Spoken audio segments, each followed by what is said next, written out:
गौतम गंभीर का game over. Team India की हार के बाद गौतम गंभीर को कोचिंग स्टाफ से किया बोर्ड ने बाहर। जी हां दोस्तों, भारत एक ऐसा देश जहां क्रिकेट सिर्फ खेल नहीं बल्कि एक भावना है, जहां करोड़ों लोग अपनी टीम की जीत पर जश्न मनाते हैं और हार पर रात भर सो नहीं पाते। लेकिन सोचिए, जब वही टीम इंडिया, जिसे दुनिया की सबसे ताकतवर टीमों में गिना जाता है, लगातार हारने लगे तो सवाल किस पर उठेंगे? खिलाड़ियों पर, कप्तान पर, या फिर उस शख्स पर जिसके हाथ में पूरी टीम की रणनीति और दिशा होती है? जी हां, हम बात कर रहे हैं गौतम गंभीर की। आयरलैंड के खिलाफ T20 सीरीज हारने के बाद भारतीय क्रिकेट में एक बार फिर बहस छिड़ गई है। क्या गौतम गंभीर की कोचिंग में टीम इंडिया पिछड़ रही है? क्या टीम चयन में बड़ी गलतियां हुई हैं? क्या युवा खिलाड़ियों के साथ न्याय नहीं हो रहा? और क्या लगातार मिल रही हारों ने भारतीय क्रिकेट की चिंता बढ़ा दी है? दोस्तों, आयरलैंड के खिलाफ सीरीज शुरू होने से पहले किसी ने भी नहीं सोचा था कि भारतीय टीम को इतनी बड़ी मुश्किल का सामना करना पड़ेगा। भारतीय टीम कागज पर बेहद मजबूत दिखाई दे रही थी। T20 विशेषज्ञ खिलाड़ी मौजूद थे, IPL स्टार्स मौजूद थे, अंतर्राष्ट्रीय अनुभव भी भरपूर था, लेकिन मैदान पर कहानी कुछ और ही निकली। आयरलैंड ने न सिर्फ टक्कर दी बल्कि भारतीय टीम को दबाव में डाल दिया। पहले मैच के बाद ही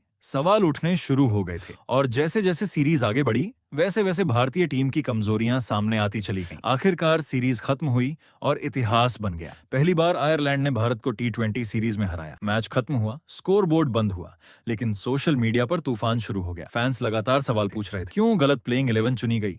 क्यों कुछ खिलाड़ियों को लगातार मौके दिए गए? क्यों शानदार प्रदर्शन करने वाले युवा खिलाड़ियों को बाहर बैठाया गया? और सबसे बड़ा सवाल, इन सभी फैसलों की जिम्मेदारी आखिर किसकी है? यहीं से गौतम गंभीर का नाम चर्चा के केंद्र में आ गया। दोस्तों, अगर इस पूरी सीरीज में किसी एक नाम की सबसे ज्यादा चर्चा हुई तो वह था वैभव सूर्यवंशी। IPL में धमाकेदार प्रदर्शन, लगातार रन, बड़े बड़े शॉट्स, रिकॉर्ड तोड़ पारियां, लेकिन इसके बावजूद डेब्यू का इंतजार। फैंस का मानना था कि जब टीम संघर्ष कर रही थी तब युवा खिलाड़ियों को मौका मिलना चाहिए था। सोशल मीडिया पर हजारों पोस्ट सामने आए। कई लोगों ने कहा कि भविष्य के सितारे को सिर्फ इंतजार करवाया जा रहा है। यही वह मुद्दा था जिसने गंभीर की रणनीति पर और ज्यादा सवाल खड़े कर दिए। क्रिकेट में जीत और हार का बहुत बड़ा हिस्सा टीम चयन पर निर्भर करता है। अगर सही खिलाड़ी सही समय पर नहीं चुने जाते तो मुश्किलें बढ़ जाती हैं। आलोचकों का कहना है कि हाल के महीनों में कई चयन ऐसे रहे जिन्होंने लोगों को हैरान किया। कुछ खिलाड़ी खराब फॉर्म के बावजूद टीम में बने रहे, कुछ खिलाड़ी शानदार फॉर्म के बावजूद बाहर बैठे रहे, और जब नतीजे खराब आए तो यह चर्चा और तेज हो गई। वहीं अब जरा पिछले कुछ महीनों के परिणामों पर नजर डालते हैं। श्रीलंका के खिलाफ निराशाजनक प्रदर्शन,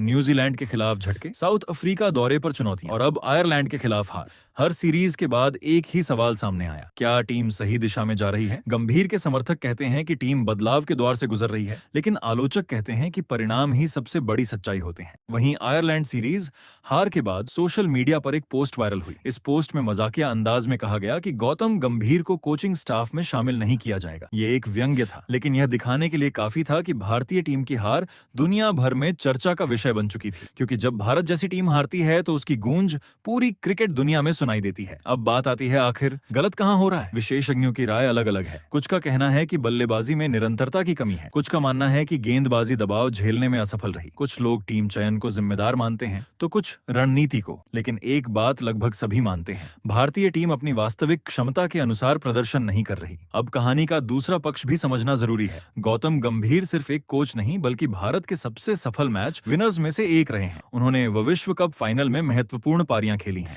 देश को बड़े टूर्नामेंट जिताने में योगदान दिया है। ऐसे में उनके समर्थकों का कहना है कि कुछ खराब परिणामों के आधार पर उनके पूरे कार्यकाल का मूल्यांकन करना जल्दबाजी होगी। उनका मानना है कि टीम निर्माण में समय लगता है। लगातार हार का असर सिर्फ रिकॉर्ड पर नहीं पड़ता, इसका असर खिलाड़ियों के आत्मविश्वास पर भी पड़ता है। ड्रेसिंग रूम का माहौल बदल जाता है, हर खिलाड़ी अतिरिक्त दबाव महसूस करने लगता है। यही वजह है कि टीम इंडिया को जल्द वापसी करनी होगी। अब भारतीय टीम के सामने सबसे बड़ी चुनौती वापसी की है। रणनीति सुधारनी होगी, टीम चयन बेहतर करना होगा, युवा खिलाड़ियों को मौका देना होगा और सबसे महत्वपूर्ण, मैदान पर प्रदर्शन करना होगा, क्योंकि क्रिकेट में आलोचना का जवाब सिर्फ एक चीज देती है और वह है जीत। वहीं गौतम गंभीर पर सवाल उठ रहे हैं, फैंस नाराज हैं, सोशल मीडिया पर बहस जारी है, विशेषज्ञ अलग अलग राय दे रहे हैं, लेकिन अंतिम फैसला हमेशा मैदान पर होता है। अगर आने वाले महीनों में टीम इंडिया शानदार प्रदर्शन करती है तो यही आलोचक तारीफ करेंगे, लेकिन अगर हार का सिलसिला जारी रहा तो सवाल और भी बड़े होते जाएंगे। अब नजरें आने वाली सीरीज पर हैं। क्या गौतम गंभीर आलोचकों को जवाब दे पाएंगे? क्या टीम इंडिया दमदार वापसी करेगी या फिर भारतीय क्रिकेट में यह बहस और तेज होगी? इस सवाल का जवाब सिर्फ समय देगा।